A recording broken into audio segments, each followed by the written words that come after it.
छोटा सा गांव था। वहाँ एक लड़का रहता था, नाम था आरिफ। आरिफ बहुत ही गरीब था, लेकिन उसका एटीट्यूड ऐसा था कि लोग उसे समझ नहीं पाते थे। ना वो किसी के आगे झुकता था, ना किसी से डरता था। लोग कहते थे, इतना घमंड अच्छा नहीं होता, लेकिन आरिफ सिर्फ मुस्कुरा देता था। एक दिन गांव का एक अमीर आदमी हाजी साहब आरिफ के पास आया और बोला, तुम्हारे पास ना पैसा है ना ताकत, फिर इतना एटीट्यूड किस बात का? आरिफ ने बड़े सुकून से जवाब दिया, मैं सिर झुकाता हूँ, लेकिन सिर्फ अल्लाह के आगे, इंसानों के सामने नहीं। हाजी साहब हंस पड़े और बोले, दुनिया में जीना है तो लोगों के सामने झुकना पड़ता है।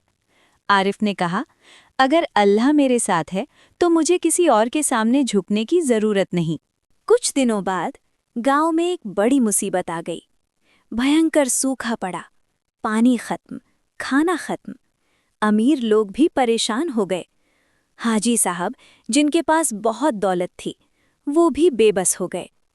तब लोगों ने देखा, आरिफ हर दिन नमाज पढ़ता, दुआ करता और कहता, अल्लाह कभी अपने बंदों को अकेला नहीं छोड़ता। लोग उसका मजाक उड़ाते थे पहले, लेकिन अब सब उसकी बात सुनने लगे। एक रात आरिफ ने सजदे में रो रो कर दुआ की, या अल्लाह, अगर मेरी कोई भी इबादत कबूल है तो मेरे गांव की मदद कर दे। और फिर अगले ही दिन आसमान में काले बादल छा गए, तेज बारिश शुरू हो गई, पूरा गांव खुश हो गया, लोग अल्लाह का शुक्र अदा करने लगे। हाजी साहब सीधे आरिफ के पास आए। उनकी आंखों में आंसू थे। उन्होंने कहा, आज समझ आया, असली ताकत पैसा नहीं, अल्लाह पर यकीन है।